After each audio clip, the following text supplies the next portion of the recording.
Yo, what's going on, guys? KrispyFlakes here. So there's been some horrible news for John Wall and the Washington Wizards. So as we all knew, John Wall was probably going to miss the rest of this season, at least the majority of it. I forgot what his exact injury was at the time, but he has had a new injury, guys. He actually slipped and fell at his house, and he ruptured his left Achilles tendon, and he is going to be out for the next 12 months, guys. He cannot even return to basketball activities for the next year. That means that at that point he's going to be back, but he's going to need to get into game shape. A player that's so like speed based, we don't know if he's ever going to be the same player ever again, guys. I mean, this season, he was putting up 22 points, 9 assists per game, which is fantastic, but he's not really a great three-point shooter. Last year he did manage to get to 37%.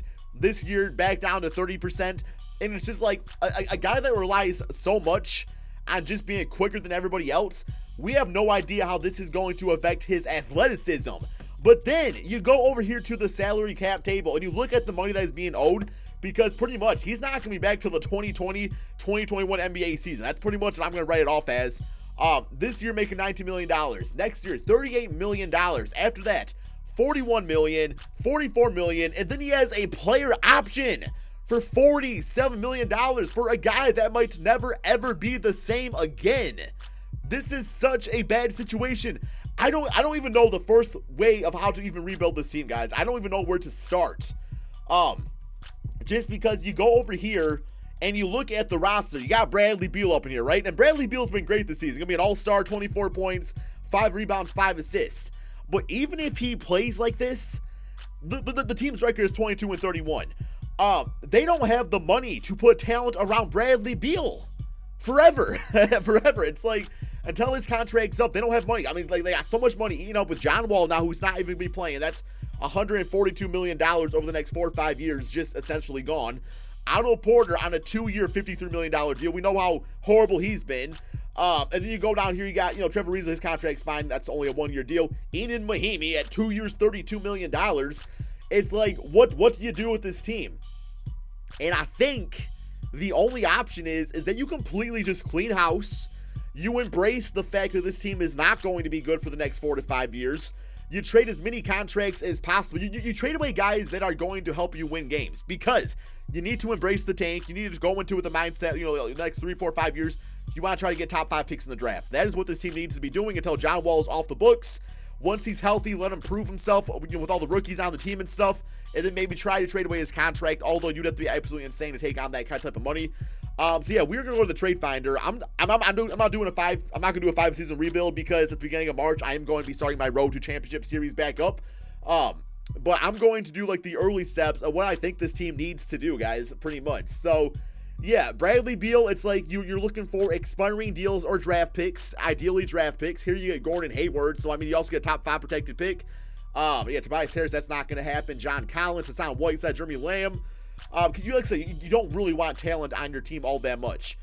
And actually, I've looked at all these deals. We got the Pelicans here. Drew Holiday on a 3-year deal. That's a bit too much.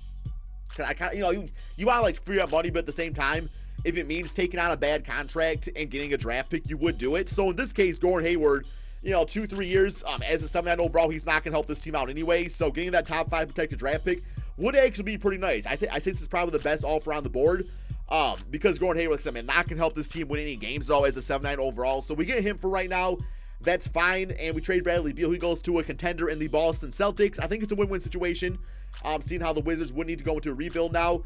Otto Porter, I mean, if we can get a draft pick for him, that would be nice, because he is only 25, so he still has the age factor going on with him. So we do this next. I mean, at least Gordon Hayward for the next 2-3 seasons gets to try out, gets to be like the main guy on the team and maybe go back to his 20 point per game self, but I don't really see that happening. So yeah, we don't want to trade for anybody rated high, and we just want draft picks, although I'm not really seeing any offered up. Here we take on Ryan Anderson, we get a 2nd round pick.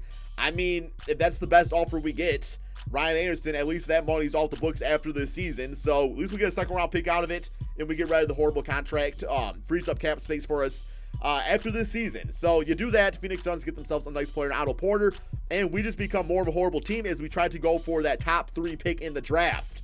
Any other like guys I want to trade away, like Jeff Green, I'm going to try to trade him away to a championship contender, I think. Although if he has to stay on this team through two, that's probably fine. But maybe you can get like a second-round draft pick for a Jeff Green. I think a team might be willing to do that. Or if you're the Philadelphia 76ers, a first pick overall. I don't really see that happening at all. Yeah, we got Royce and also a lottery-protected pick.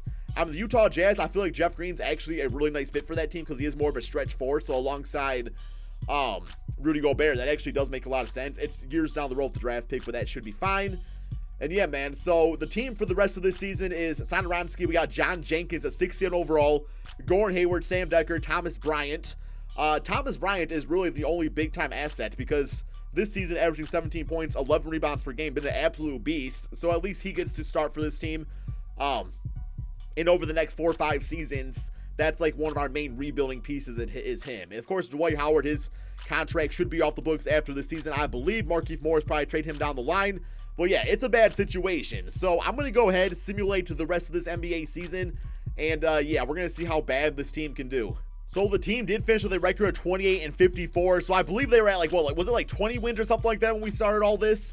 So yeah, let's say they did not have a very good end to the season as pretty much expected. But Gordon Hayward got himself a chance to drop 15 points to Dwight Howard. I'm actually shut him down for the season. He did not play any more games. Trevor Ariza, we got Markieff Morris at 12 points per game. So yeah, overall the team was pretty damn horrible. Thomas Bryant's numbers actually went down for whatever reason, although he's been good in real life. That just shows you that 2K doesn't always make their players very good out there as much as they should, or at least the tendencies and things like that. But yeah, so now we go into the off season, and it's like you get, what, 3-4 months to really think things out and decide the best direction of this team. I'm already reading stuff on Twitter about the team extending Tomas Satoransky for a $47 million deal over the next 4 seasons. And that, once again, I mean, if you don't think the team's going to be good for 3, 4, 5 seasons, or, you know, for 4 or 5 seasons, then yeah, maybe you do that, because then the team for sure is going to be in the lottery. Because I'm sorry, Tomas Satoransky is fine. He's just not, like, he's not going to win you games. But let's go to the NBA draft. I'm not sure what pick this team has. Hopefully it's good. Probably not going to be like the top pick in the draft. Yeah, the 8th pick overall. So, I mean, we did not really have a full season to embrace the tank. But looking at players available, ranking-wise, we got Rui Hachimura. He would be a fantastic small forward. We got DeAndre Hunter out there, Daniel Gafford, Cam Reddish. I was looking at some highlights of Rui Hachimura, and I feel like this would be a nice fit. He's only 21, but at the same time, a Cam Reddish might make a bit more sense, just because he can be like the replacement for Bradley Beal, and he's 2 years younger. And I mean, when you're in a 5-season rebuild like this, it's like things like that do tend to matter. He's a nice big-time scorer, 7'9" overall, can play both positions, bring some nice offense. So I feel like just due to the age and like where this team would be down the road, I feel like those 2 years is pretty valuable. So I'm actually gonna go with Cam Reddish with this pick, just to replace our shooting guard in Bradley Beal, who's now on the Boston Celtics. And then you go to the rookie signs right here. We got him. Also ended up Daniel. Oh, we also had the 8th pick in the draft. I did not even see that. My apologies, but Daniel Gafford, I'm okay with that. I'm okay with that signing. Team player options. Dwight Howard declined his, thankfully speaking. Royce O'Neal will bring him back. Ryan Anderson, we are definitely going to let him walk away. And then you go over here. Satoransky, Thomas Bryant, and Sam Dekker. I'll bring all those guys back on the 1-year deals. Moratorium period. And now we got, as far as players available, I mean, if you just want to get some filler players, but I'm really not ready for this team to like win now either. So I don't want to sign any like bad deals. I don't really need them for the team. So I'm going to say we're just going to have some filler players out there and just go with that. I mean, nobody is going to want to come to this circumstance right now because there's no other stars on this team. And even if you do sign a guy like, let's say Kevin Durant went to this team, there's no money to sign anybody else. It's just that really awkward, bad situation. So let's go ahead and simulate to the beginning of the regular season. Okay, so this is what the team is looking like so far. I actually did ahead and I got Rui Hachimura back just because that's who I would have taken with the next pick in the draft. I did not know I had that pick. So that is realistically who I would have taken. I would not have taken Daniel Gafford just because I forgot Thomas Bryant also would have been on this team. He is the future center of this team. So I decided to go with him at the power forward position. Watching his highlights, he just seems like more like a power forward as opposed to a small forward. Tomas Satoransky, I was not willing to pay him a ton of money, so I got Raul Neto at the point guard position. But of course, this season at some point, John Wall should be back, so that point guard spot will be there for him to at least try out and see where he's at. The bench unit is pretty much garbage, just because I still don't see John Wall as like the future point guard of this team. But as of right now, I would say after that first offseason, getting Cam Reddish, getting Rui out there, being able to retain Thomas Bryant, that's not a bad start to a rebuild. So let's go ahead and simulate the rest of this season right here. Two men, once again, not expecting to make the playoffs and hopefully being in the lottery. Okay, so the team does have a record of 20-61, which is just absolutely horrendous. One more game here against the Boston Celtics, similarly through date, and finish with an L right there. John Wall did get healthy about towards like the end of March, so he's going to have a few games under his belt right here. We're going to see what type of numbers he did put up, as Ruchi Hachimura did make the all-rookie second team, so that's pretty cool. And here we go. Yeah, we're not going to be in the playoffs.